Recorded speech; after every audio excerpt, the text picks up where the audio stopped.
Hello everyone. तो आज का जो वीडियो है वो है क्लास 11th के बच्चों के लिए जिसमें मैं हॉर्नबिल के लाइक इंग्लिश लिटरेचर का एक chapter the portrait of a lady लेके आई हूँ। और ये स्टोरी लिखी है किसने? खुशवंत सिंह ने। तो खुशवंत सिंह द्वारा लिखित the portrait of a lady हमें स्टार्ट करना है। पोर्ट्रेट मीन्स क्या हो गया? पोर्ट्रेट मीन्स कोई चित्र, फोटोग्राफ हम बोल सकते हैं, चित्र बोल सकते हैं, या कोई इलिस्ट्रेशन बोल सकते हैं। ठीक है, तो पहले खुशवंत सिंह के बारे में हम देख लेते हैं। तो Khushwant Singh was an Indian author, lawyer, diplomat, journalist and politician. His experience in the 1947 partition of India inspired him to write, and great sense of humor. He has great sense of humor, sharp sarcasm, clarity of ideas, great characterization, situation crafting aptitude are some of the attributes summarizes the style of Khushwant Singh's writing. तो खुशवंत सिंह सबसे पहले तो author हैं, Indian author, lawyer हैं, diplomat, journalist and politician है. और जो 1947 का पार्टीशन हुआ इंडिया पाकिस्तान का, इस पार्टीशन ने इनको बहुत इंस्पायर किया लिखने के लिए. तो इनकी राइटिंग जर्नी वहां से शुरू हुई. इनका जो लिखने का स्टाइल है, इनमें बहुत ही अच्छा सेंस ऑफ ह्यूमर है, और sarcasm is great. Clarity of ideas, जो भी लिखते हैं बहुत ही क्लियर लिखते हैं, और कैरेक्टर्स इनके बहुत ही यूनिक होते हैं और स्ट्रांग होते हैं. सिचुएशन किस तरह से क्राफ्ट करना है, वो सब चीज इनका इस तरह का इनका जो है स्टाइल है, वे ऑफ राइटिंग है. तो चलिए बिना समय गंवाए स्टार्ट करते हैं इस स्टोरी को. तो इस स्टोरी में खुशवंत सिंह ने ये बताया है कैसे कि उनका क्या बॉन्ड था उनकी ग्रैंड मदर के साथ. ग्रैंड मदर और उनके बीच के रिलेशन, इमोशंस को बताया है, और किस तरह से वो ग्रैंड मदर से अलग हो गए. तो ग्रैंड मदर को कैसे वो अपने को अकेला फील कर रही थी, और कैसे उनका टाइम बीता, और लास्ट में क्या हुआ, इसके बारे में हम जानेंगे. चलिए तो स्टार्ट करते हैं. My grandmother, my grandmother, like everybody's grandmother, was an old woman. She had been old and wrinkled for the 20 years that I had known her. तो यहाँ पे बोल रहे हैं अपनी ग्रैंड मदर के बारे में कि जैसे सबकी ग्रैंड मदर होती है, वैसे मेरी ग्रैंड मदर भी बूढ़ी थी. और she had been old wrinkled for the 20 years that I had known her. और बोल रहे हैं कि वो हमेशा से बूढ़ी थी. कब से? और उनके चेहरे पे ये रिंकल, रिंकल मतलब झुरिया थी, सिकुड़ गया था चेहरा उनका. फॉर द 20 years, 20 सालों से जब से उनको जान रहे थे या देख रहे थे, तब से उनकी ग्रैंड मदर ऐसी ही बूढ़ी ओल्ड थी. People said that she had once young and pretty and had even had a husband, but that was hard to believe. यहाँ पे बता रहे हैं कि लोग कहते थे पहले, कहा करते थे कि ये कभी यंग थी और प्रिटी थी, सुंदर सी थी, and even had a husband, और इनके पास एक मतलब इनके एक हस्बैंड भी थे. But that was hard to believe. पर ये खुशवंत सिंह के लिए बिलीव करना मुश्किल था, क्योंकि ये इतनी बूढ़ी थी कि हमेशा से इनको इतना ओल्ड ही इन्होंने देखा था. My grandfather's portrait hung above the mantelpiece in the drawing room. तो यहाँ पे अब ग्रैंड फादर की बात कर रहे हैं. और मेंटल पीस क्या होता है कि कमरे के अंदर कहीं पे एक जगह आग जलाने की जगह बना होता है, ठीक है, वॉल से सटा हुआ, जहाँ ठंडी जगह होती है. और इसी के ऊपर इनके दादाजी की फोटो लगी होती है, ठीक है. तो ये बताते हैं कि ये एक फोटो है दादाजी की, ग्रैंडफादर की, जो मेंटल पीस के, this is the mental peace, ये हमारा क्या हो गया? मेंटल पीस हो गया. मेंटल पीस के ऊपर दादाजी की फोटो टंगी हुई है, ग्रैंडफादर की फोटो टंगी हुई थी. ओके. अब उनके बारे में सुनिए कि he wore a big turban and loose fitting cloth. तो दादाजी ने क्या पहना था? बड़ी सी टर्बन पहनी थी, मतलब पगड़ी, और उनके जो कपड़े थे वो लूज थे थोड़े. His long white beard covered the best part of his chest and he looked at least 100 years old. और उनकी जो दाढ़ी थी, बियर्ड था, वो बहुत ही लंबा था, और उनका लगभग पूरा चेस्ट जो था वो बियर्ड से ढका हुआ था. ओके. और ऐसा लग रहा था कि वो 100 years के हैं. उस फोटो में कितने के हैं कि कम से कम वो 100 साल के होंगे. He did not look like the sort of person who would have a wife और चिल्ड्रन. वो बिल्कुल भी ऐसे नहीं लग रहे थे कि ऐसे कोई पर्सन, मतलब इस तरह के कि उनकी कोई वाइफ रही होंगी या उनके कोई बच्चे रहे होंगे. He looked as if he could only have lots and lots of grandchildren. उनको उस फोटो में देख के लग रहा है कि उनके सिर्फ ग्रैंड चिल्ड्रन लग ही हुए होंगे, बहुत सारे, क्योंकि वो बहुत ही ओल्ड थे. और उतने ओल्ड थे कि ये कल्पना करना कि कोई उनका वाइफ भी होंगी या बच्चे होंगे, वो नहीं हो सकता था. सिर्फ उनके ग्रैंड चिल्ड्रन ही हो सकते थे. As for my grandmother, being young and pretty, the thought was almost revolting.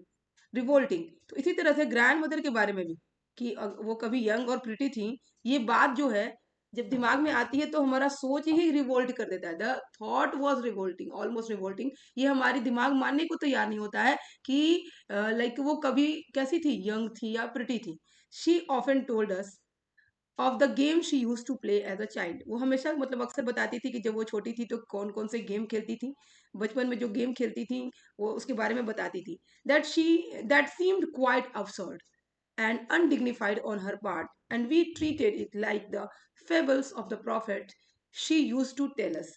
तो यहाँ पे जो दैट सी लाइक दिया हुआ है कि that she quite that seemed quite absorb, जब वो बोलती थी कि मैं बचपन में कैसे गेम खेलती थी वो उसको बताती थी, ये बहुत ही लाइक एक अब्सर्ड लाइक बेतुका लगता है, ये बेतुका लगता है ये बात बताना उनकी बात जो है, क्योंकि ये एक किस तरह से लगता है कि इतनी बूढ़ी औरत कभी कैसे खेलती होंगी, कैसे वो खेलती होंगी, ये सोच के ये थोड़ा सा बहुत ही बेतुका जैसा फील होता है। ओके, और ये किस तरह से लगता है, that seemed quite absurd and undignified, क्योंकि इतनी बुढ़ी हैं तो ये अनडिग्निफाइड भी लगता है कि वो इतनी छोटी होगी इतना कुछ गेम खेलती होंगी।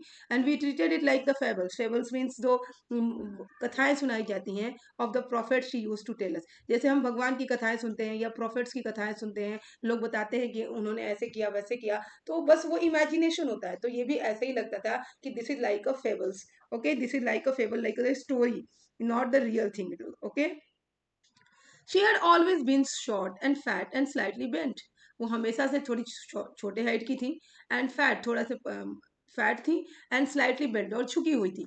हर face was a criss cross of twinkles running from everywhere to everywhere. No, okay, तो यहाँ पे जो उनका फेस था उस फेस पे क्रिस क्रॉस बने हुए थे, झुरियाँ जो थी वो क्रिस क्रॉस बना रही थी, सब जगह से एक जगह से दूसरी जगह वो झुरियाँ जो थी दौड़ रही थी। No, we were certain she had always been as we had known her old, तो ये तो पक्का था कि जब से हमने उनको देखा ये ऐसी ही थी और ये हमेशा से ऐसी ही रही होंगी, क्योंकि ये कभी यंग थी, प्रिटी थी, इसका इमेजिनेशन करना बड़ा ही मुश्किल है और इसके लिए हमारा दिमाग भी तैयार नहीं है। सो अब बताते हैं Khushwant Singh. Old, so terribly old that she could not have grown older and had stayed at the same age for 20 years। मतलब बताते हैं कि वो इतनी ओल्ड थी, terribly old, like she was too old that she could not have grown older, अब इससे ज्यादा ओल्डर वो हो नहीं सकती थी।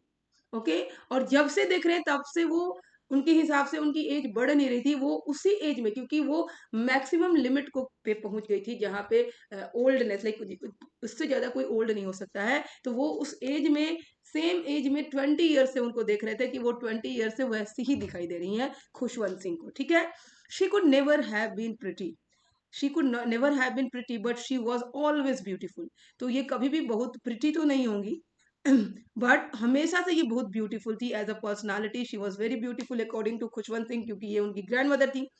शी हॉबल्ड, हॉबल्ड मतलब थोड़ा सा उनको चलने में she had difficulty in walking, तो she hobbled about the house in a spotless white with one hand resting on her waist, तो वो पूरे घर में घुमा करती थी। हॉबल्ड मतलब वो थोड़ा सा बूढ़ी थी तो चलने में उनको दिक्कत थी, सो तो वो थोड़ा सा हॉबल करती थी, चलती थी, और क्या होता था कि एक हाथ उनके वेस्ट पे रहता था, ठीक है, टू बैलेंस हर स्टूप, क्योंकि उस तरफ से वो लगता था कि गिर जाएंगी, तो क्योंकि वो बेंट थी तो वो अपने हाथ से अपने वेस्ट को क्या करती थी, सहारा सपोर्ट करती थी। And the other telling and the other telling the beads of a rosary, और दूसरा हाथ जो था वो एक रोजरी लाइक ये क्या है, माला, माला जो हम जपते हैं वो दूसरे हाथ से माला के जो तो बीड्स थे उसको जपा करती थी, वो कुछ मंत्र पढ़ा करती थी, उससे वो काउंट करते रहती थी। हर सिल्वर लॉक्स, हर सिल्वर लॉक्स वर स्कैटर्ड अनटाइडली ओवर हर पेल पकड़ फेस। यस, तो यहाँ पे जो सिल्वर लॉक है, सिल्वर लॉक से क्या हो रहा है, सिल्वर लॉक मतलब कि उनके हेयर जो थे, उनके जो हेयर थे वो कैसे थे, वो पूरे स्कैटर्ड थे अनटाइडली, कैसे भी करके वो चेहरे पे आते थे, ऑन ओवर हर पेल पकड़, पकड़ मतलब क्या हो गया, पकड़ मतलब सिकुड़ा हुआ रिंकल्ड फेस, उस फेस पे जो कि पेल पेल बढ़ गया था, येलोइश बढ़ गया था, उस फेस पे उनके आते थे वो बाल हमेशा, क्योंकि वो बालों को बहुत ऑर्गेनाइज करके नहीं रखती थी। And her lips constantly move in inaudible prayer, और हमेशा उनके मुंह जो थे, लिप्स जो थे वो मूव करते रहते थे, क्योंकि वो हमेशा एक इनऑडिबल प्रेयर जो कि लोगों को ना सुनाई देता हो पर वो प्रेयर करते रहती थी हमेशा। यस, शी वॉज ब्यूटीफुल, और हाँ वो बहुत ही सुंदर थी, किसके लिए, as a grandmother Khushwant Singh के लिए वो बहुत ज्यादा सुंदर थी। She was like the winter landscape, she was like the winter landscape in the mountains, an expanse of pure white serenity, breathing peace and contentment। तो वो कैसी थी, तो विंटर सीजन में जब हम माउंटेन एरिया में जो लैंडस्केप होता है कितना ब्यूटीफुल, पहाड़, झरने, घास, झील, तो कितना ब्यूटीफुल लगता है। तो वो वैसी थी, she was like the winter landscape in the mountains and expense of pure white serenity. उनका जो वो कपड़े वाइट पहनती थी, और वो उनका जो सोल था इतना से लाइक से प्योर था, होली था, सेक्रेट था, that she was expending of like she was an expanse of pure white serenity. Okay, breathing peace और एंड कंटेंटमेंट, उनके हर सांस में पीस था और कंटेंटमेंट, किसी चीज की बहुत डिजायर नहीं थी, और किसी चीज के पीछे वो भागती नहीं थी। तो उनको देख के बहुत ही एक सुकून सा लगता था। ये सब खुशवंत सिंह कह रहे हैं, ठीक है। My grand mother and I were good friends. अब बताते हैं कि जो खुशवंत सिंह थे और उनकी ग्रैंड मदर बहुत ही अच्छी दोस्त थी। My parents left me with her when they went to live in the city and were constantly together. Okay, तो यहाँ पे जो खुशवंत सिंह के पेरेंट्स थे वो शहर में रहने चले गए और इनको दादी के पास छोड़ दिया। तब से ये दादी के साथ, बिल्कुल उनके साथ ही रहते थे, एक साथ, और बहुत अच्छे दोस्त थे। She used to wake me up in the morning and get me ready for school. वो मुझे सुबह उठाया करती थी और मुझे स्कूल के लिए तैयार करती थी। She said her morning prayer in a monotonous sing song while she bathed and dressed me in the hope that I would listen and get it to know it by heart. तो यहाँ पे क्या हो रहा है कि वो जो थी वो उठाती थी उनको, उनको तैयार करती थी, उनको नहलाती थी, कपड़े पहनाती थी, और पूरे टाइम जो है वो मॉर्निंग प्रेयर जो भी वो गाती थी, हमेशा वो गुनगुनाते रहती थी in a monotonous sing song. Like वो मोनोटोनस एक ही तरह के उसमें वो गुनगुनाते रहती थी, वो ऐसा जानबूझ के करती थी, ताकि खुशवंत सिंह अपने बारे में बोलते हैं, ताकि मैं उसको सुनूं और उसको बाय हार्ट याद कर लूं, उसको लर्न कर लूं, वो मुझे याद हो जाए। I listened because I loved her voice but never bother to learn it. मैं उस उन प्रेयर्स को सुना करता था क्योंकि मुझे उनकी वो आवाज बहुत अच्छी लगती थी जब वो गुनगुनाती थी, पर कभी भी ऐसा नहीं सोचा, बॉदर नहीं किया कि अच्छा इनको लर्न करना है। Then she would fetch me wooden slate which she had already washed and plastered with yellow chalk. तो यहाँ पे एक वुडन लाइक उनके लिए फिर वो वुडन स्लेट लाती थी, उसमें स्लेट पे पढ़ाई होती थी, जिसको वो ऑलरेडी येलो चॉक से प्लास्टर करके लाती थी ताकि उसके ऊपर कोई कुछ लिखा जा सके। And then she was giving a tiny earthen ink pot, तो मिट्टी का बना हुआ ink pot, and a red pen, और एक रेड कलर का पेन। क्या करती थी, tie them all in a bundle and handed it to me, और उसको एक बंडल एक किसी चीज में बांध देती थी और फिर वो खुशवंत सिंह को दे देती थी स्कूल जाने के लिए। Okay, after a breakfast of a thick stale chapati with a little butter and sugar spread on it, we went to school. तो यहाँ पे अपने ब्रेकफास्ट की बात कर रहे हैं। After a breakfast of a thick stale chapati, वो रात की बची हुई रोटियां खाते थे जो थिक होती थी। ओके, उसको कैसे खाते थे, with little butter and sugar, उसके ऊपर स्प्रेड करके, और तब वो लोग स्कूल जाते थे। Okay, she carried several stale chapatis with her for the village dogs, और अपने साथ वो जब स्कूल जाती थी खुशवंत सिंह को छोड़ने, तो बहुत सारे चपाती साथ में ले लेती थी, ताकि वो गली के कुत्तों, लाइक विलेज के जो डॉग्स थे, उनके लिए वो बहुत सारे चपाती ले लेती थी। तो आज की वीडियो में बस हम इतना ही पढ़ेंगे, आगे की स्टोरी हम नेक्स्ट वीडियो में पढ़ेंगे। और ये कितना ही अच्छा और प्यारा सा स्टोरी है, जिसमें एक ग्रैंड सन और ग्रैंड मदर के बीच के इमोशंस को बताया जाएगा। अभी बहुत ही ज्यादा एक्साइट लाइक इंटरेस्टिंग स्टोरी है। तो आप लोग नेक्स्ट वीडियो का भी जरूर बने रहेगा, और ये वीडियो आपको अच्छी लगी तो चैनल को लाइक शेयर और सब्सक्राइब करिएगा। थैंक